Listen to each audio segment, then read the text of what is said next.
While the Syrian regime's chief negotiator, Bashar Jafari, met the UN's special envoy, Stephan de Mistura, on Friday to discuss the humanitarian crisis in Syria. Jafari committed to discussing further efforts to allow aid into Syria. We held in-depth discussions on a number of issues, the most important of which was humanitarian issues. Well, Dominic Valitis has been following the conference from Geneva and joins us now. Dominic, what else did Jafari have to say then?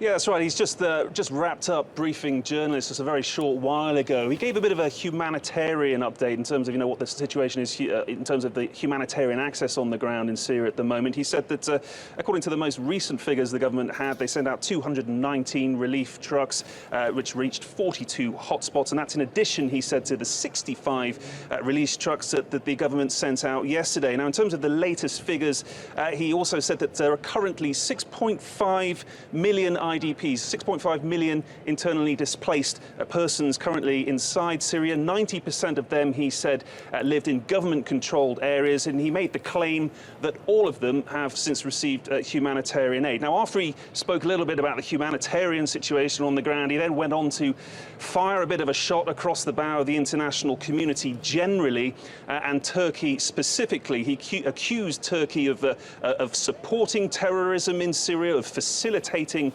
terrorism through Syria's borders, and he said at the end, by wrapping up, he said it was ironic that the international community had awarded Turkey to the International Humanitarian Summit this year, which I believe is due to be held in May. He finally said that he will be meeting the UN's Special Envoy for Syria, Stephan de Mistura, on Monday. Well, we also heard earlier from the man you just mentioned there, Stephan de Mistura. Considering that the talks are all but collapsing, what sort of tone did he strike, de Mistura, today?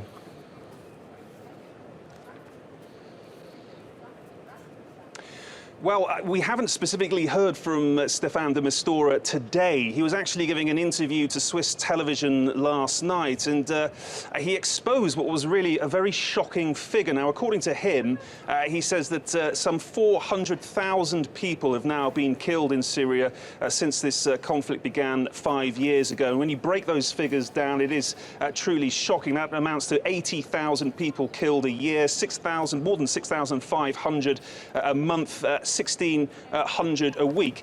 He also went on to say that he's adamant that these peace talks will continue next week. And as I said a short while ago, Bashar Jafari kind of confirmed that by saying that he would be meeting him on Monday. These talks are kind of going on, aren't they? But despite the HNC being here, an increasing number of delegates over the last week have been packing up their bags and heading home. But de Mistura really wrapped up by saying, look, we cannot let these peace talks stop. The ceasefire must be renewed, in his words, and humanitarian aid must keep getting into those areas that are hard to reach and or indeed under siege. We are expecting to hear from Stephan de Mistura later on this evening, so we'll get a little bit more clarity, I hope, from him about where we currently stand in terms of the peace talks here in Geneva. OK, Dominic, thank you very much.